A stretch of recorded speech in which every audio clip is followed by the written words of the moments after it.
nanti kalau dulu Bung Karno pernah mengatakan Indonesia akan merdeka setelah Perang Asia Timur Raya, ya kan? Niscaya Perang Bharatayuda Binangun tingkatan dunia ini gambarannya itu pun niscaya akan ada sebuah tanda yang, maaf kata, kita posisi tengah, tapi antara A dan B ini saling menggonggong, saling meraung, yang intinya nanti terjadinya blank.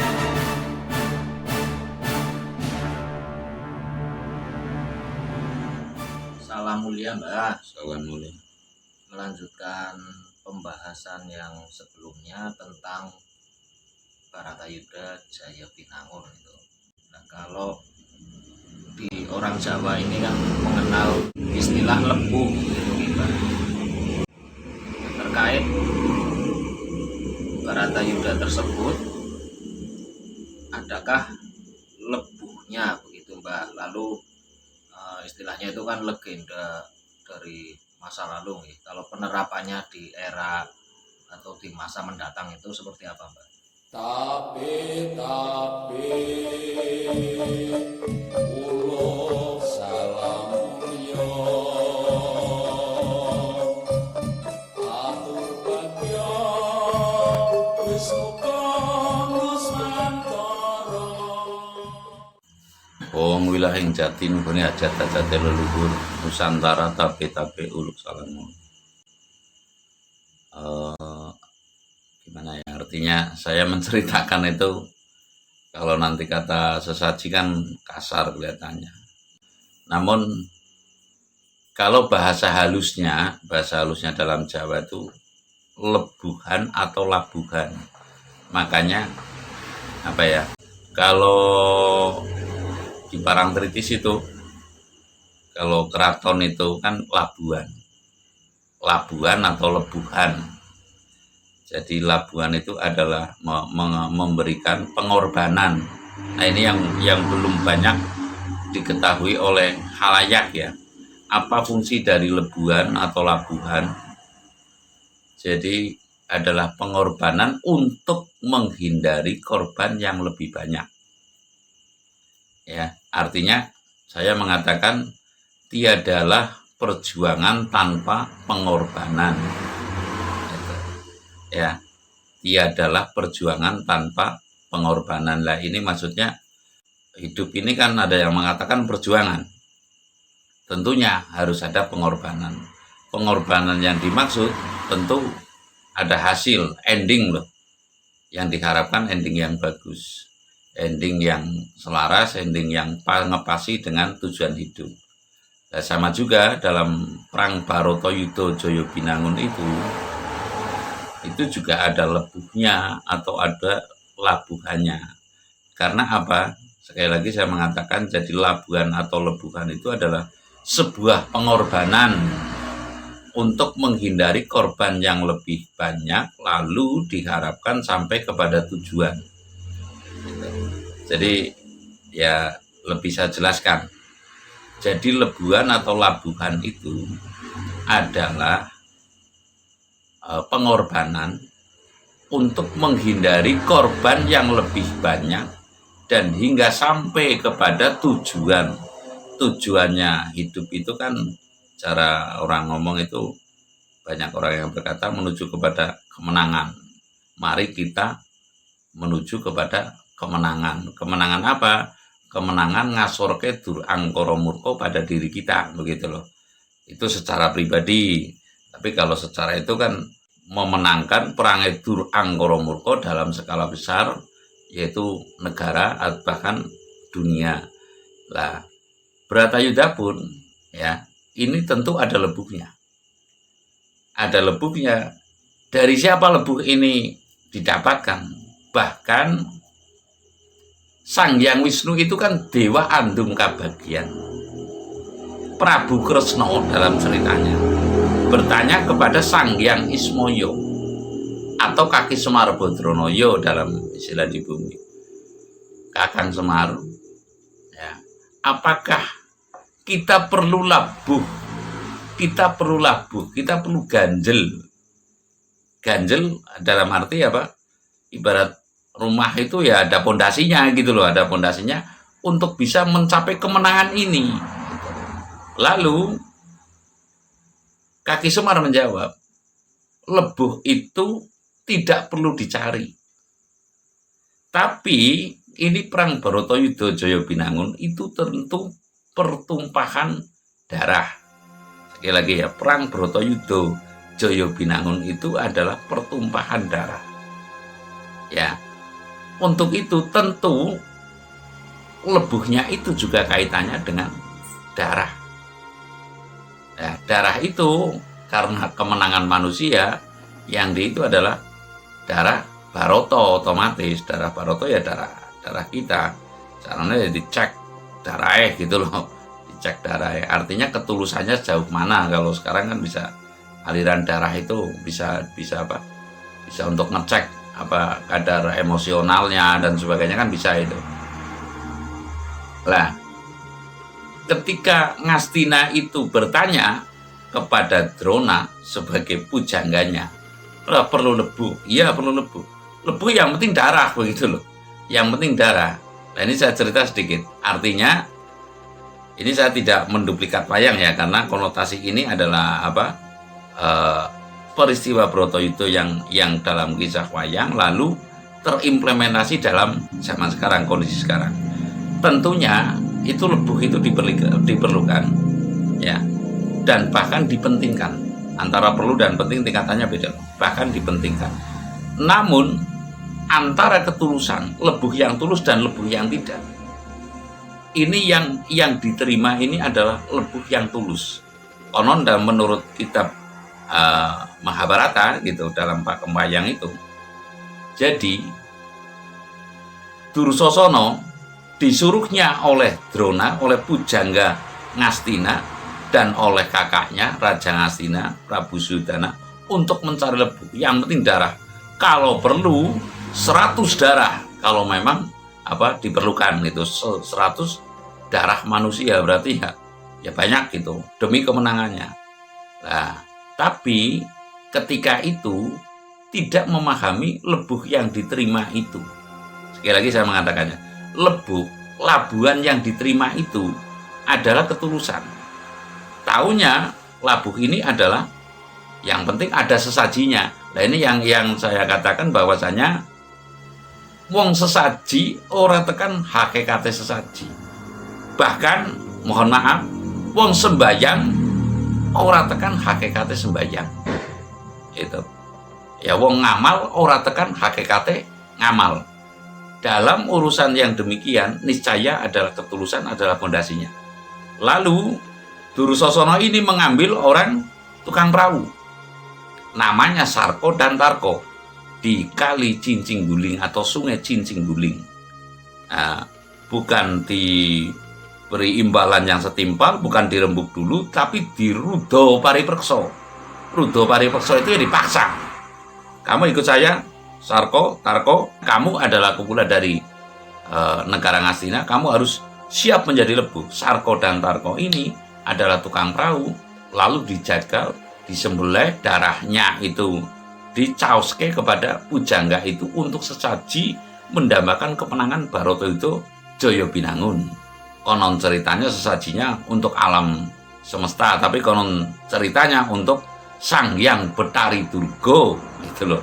Menurut versi lain itu sama-sama, tapi kalau menurut saya sama-sama tujuannya ke alam Allah gitu loh, tujuannya ke alam semesta. Sesaji, saksikanlah hai alam semesta bahwasanya Ngastina ini telah memberikan sesaji darah dan diharapkan kemenangannya.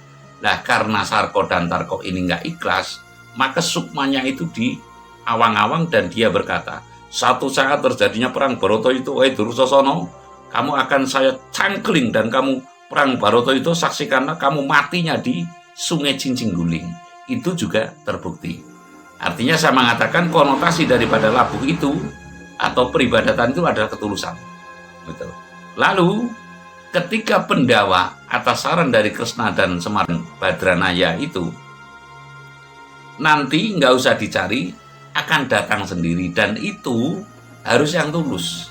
Ketika itu Arjuna atau Janaka waktu dibuang di alas Mertani, alas Wisomarto, adiknya Santen Kinten atau Nakulo Sadewo itu. Nakulo Sadewo itu mengeluh, "Kak, saya lapar." Lalu karena di hutan, makalah dia itu walaupun satria tapi kurang terurus, dan kagetlah seorang wanita namanya Roro Winihan kalau nggak keliru. Roro Winihan itu adalah suami dari Sagutro yang telah 1 tahun menikah, tidak pernah berhubungan badan. Lalu ketika kaget, ada sosok manusia yang mengejarnya dengan maksud akan minta nasi, namun dikiranya akan merudo paripreksa. Si Roro Winihan ini bersimpu di suaminya Sagutro. Sagutro itu dengan ucapan terima kasih karena belum pernah dipeluk sama Roro Winihan, akan mengatakan seolah-olah marah sekali kepada yang Raden Janaka ini, intinya Raden Janaka yang mengejar itu akan saya bunuh.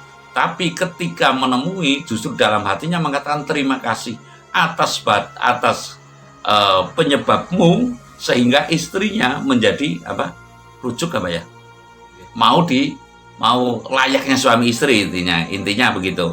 Lalu ketika ketemu, loh malah Bendoro Janaka, ada gerangan apa kok sampai mengejar istri saya? Maksud saya adalah mau minta nasi 2 bungkus untuk adikku. Karena saya sedang dibuang, artinya menjadi orang buangan, makalah saya membo sudro ing sampali, tidak berbusana satria. Lalulah dikasih oleh Sagutro dan Dewi Winihan. Dewi Winihan ini adalah bendoro kita atau kesatria kita atau raja kita atau pepunden kita, ya. Sehingga dikasihlah nasi, tapi lalu Janaka ini pergi, di mana tempatnya juga nggak dikasih tahu. Lah atas terima kasihnya ini, Sagutro mengatakan kepada Janaka, "Den, ing tembe dumadine perang Bharatayuda Jaya Binangun, saya siap untuk menjadi lebuh atau ganjelnya Bharatayuda Jaya Binangun. Kelak pada saatnya saya akan mati duluan demi kemenangan Pendawa." Lah ini loh yang perlu kita perhatikan bersama, bahwasanya atas dasar ketulusan rela menjadi lebuh demi kemenangan para bendoronya atau kerajaannya, atau demi kesejahteraan masyarakat di negaranya, rela menjadi lebuh. Artinya saya mengatakan bahwa lebuh atau labuhan, atau kalau caranya itu ada yang mengatakan sesaji, itu memang diperlukan untuk menghindari korban yang lebih banyak dan lalu mencapai kemenangan atau sampai kepada tujuan. Ya, sekali lagi, lebuh itu memang diperlukan untuk menghindari korban yang lebih banyak, lalu sampailah kepada tujuan daripada hidup ini. Ya, dengan kata lain, yang sekarang pada umumnya adalah tiadalah perjuangan tanpa pengorbanan. Lalu kaitannya dengan zaman sekarang nih, kira-kira, mohon maaf ya, Amerika ini ada nggak negara-negara kecil yang akan seolah cara kata sekarang itu dikambing hitamkan, ya, dikambing hitamkan nggak salah, untuk alat itu loh, untuk sarana, untuk bisa mencapai kemenangan adikuasa ini. Kira-kira begitu loh, ya, melalui negara kecil untuk memancing umpamanya nanti, lalu Amerika berbicara atas nama hak asasi manusia umpamanya seperti itu loh. Contoh seperti Irak gitu loh. Contoh seperti itu loh. Bermasalah dengan negara kecil dulu, lalu Amerika turut campur. Ini sebagai contoh, artinya saya nggak mengatakan Amerika itu jahat loh ya. Amerika itu angkara itu enggak. Tapi ini pola untuk menjadi adikuasa. Kira-kira beliau Amerika ini memasang taringnya yang sedemikian tajam tapi dengan cara yang halus atau tidak? Ya, kurang lebih seperti itu. Lalu di satu sisi negara timur lah, negara yang tidak ibarat non blok gitu. Non blok kan kayak Nusantara kan gerakannya politik non blok nih. Kira-kira pasrah pandum sumende takdir apa enggak? Gitu. Tanpa politik seperti itu, kelihatannya karena ketidakberdayaan seolah-olah lebih baik nerimo ing pandum ngetut lan opo anane. Niscaya pun ya negeri yang ketimuran gitu loh. Saya tidak mengatakan mutlak Indonesia. Negeri timur ini yang ahli ulah rosong, yang kama trimo ing pandum sumende marang takdir, kira-kira cenderung kepada rasa tulusnya apa tidak gitu, artinya begitu loh. Saya mengatakan intinya kalau bangsa kita, bangsa timur ini cenderung terima nggak gitu loh. Nah kira-kira masih ada relawan yang rela ibaratnya meneteskan darah untuk bangsa ini apa enggak gitu loh. Lah ini diantaranya lebuh nanti yang akan menjadi puncaknya perang Baratoyuda itu setelah ada lebuh, maksud saya. Bisa dipahami nggak ini? Ya, maaf ini. Berarti apakah dengan kata lain itu harus ada Ludiro yang untuk menggantikan itu atau bagaimana? Intinya begini mas, nanti kalau dulu Bung Karno pernah mengatakan Indonesia akan merdeka setelah perang Asia Timur Raya, ya kan? Niscaya perang Baratoyuda Jaya Binangun tingkatan dunia ini gambarannya itu pun nanti akan ditandai. Kalau saya mengatakan perang dunia ketiga nanti kasar ya kasar. Niscaya akan ada sebuah tanda yang maaf kata kita posisi di tengah, tapi antara A dan B ini saling menggonggong, saling meraung, saling meraung, yang intinya nanti terjadinya breng ini. Lah kita nanti dengan ketulusannya, niscaya akan bisa menjadi akan mencapai kemenangan dengan kata-kata yang cukup singkat, ya. Ketulusan itulah yang akan bisa menata dunia. Artinya saya akan mengatakan begini, sekarang Amerika dianggapnya menata dunia cukup dengan alutsista, cukup dengan kedikdayaan. Ini seperti pernah yang terjadi pada bumi Jawa ini adalah mohon maaf ya, kisah Mangir Wonoboyo.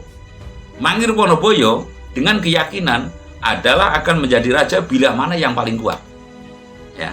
Dan saya pernah mendengar, saya pernah membaca ada konten ada ibaratnya catatan yang mengatakan negara yang kuat adalah negara yang kuat, yang dikdaya gitu loh. Namun ini nanti akan berkata lain. Makanya perang Baratoyuda kan musuhnya ini 100, Kurawa ini 100, Pendawa cuma 5. Mengapa Pendawa itu yang menang? Berarti apakah dengan kata lain istilahnya Nusantara sekarang ibaratnya kon ngalor-ngalor, kon ngidul-ngidul ya manut bae begitu, ibarat aku menjadi korban pun tidak apa-apa ibaratnya dalam seolah-olah seperti itu mas. Artinya seolah-olah begini, seolah-olah begitu kita ikut, tapi sesungguhnya ini ada kekuatan lain di sisimu, di sisi kita yang kita tidak mengetahui. Sekali lagi, ada kekuatan lain. Ini bumi Bhinneka Tunggal Ika, bumi mohon maaf, bumi yang termasuknya penuh dengan keajaiban, penuh dengan mustika ningrat. Artinya tidak bisa diduga-duga, tidak bisa disangka-sangka. Contoh, siapa yang mengira bahwasanya Indonesia akan memunculkan tokoh seperti Bung Karno? Sekali lagi saya mengatakan, siapa yang mengira bahwa sosok Indonesia loh, Indonesia itu yang makan gaplek pada saat itu, penjajahan 350 tahun namanya, akan bisa memunculkan tokoh seperti Bung Karno. Ini pun niscaya akan demikian mas. Niscaya Indonesia akan demikian. Nantinya Indonesia akan terbentuk sosok bahkan 5 atau 7 kali lipatnya Bung Karno. Sekali lagi saya mengatakan 5 atau 7 kali lipatnya Bung Karno, kekerasannya, ketegasannya, dan nanti niscaya akan muncul setelah perang Dumadine, perang Baratoyuda Jaya Binangun, untuk bisa menengahi. Hai, ketahuilah bahwa sesungguhnya yang namanya dunia tidak bisa diatur dengan kedikdayaan. Ya, bisa dipahami lah nih saya ini. Artinya kita akan berkiblat kepada rasa rumangsa. Kita akan berkiblat kepada perikemanusiaan, itulah yang bisa menata dunia. Jadi intinya perang Baratoyuda ini adalah perang pebutan, perang akhir zaman, dan nanti akan memunculkan sosok pemimpin niscaya kita akan mencapai kemenangan. Mohon maaf, bukan berarti saya itu, tapi saya juga patut berharap Indonesia akan muncul tokoh dunia setelah Perang Barito itu Joyo Binangun. Terima kasih.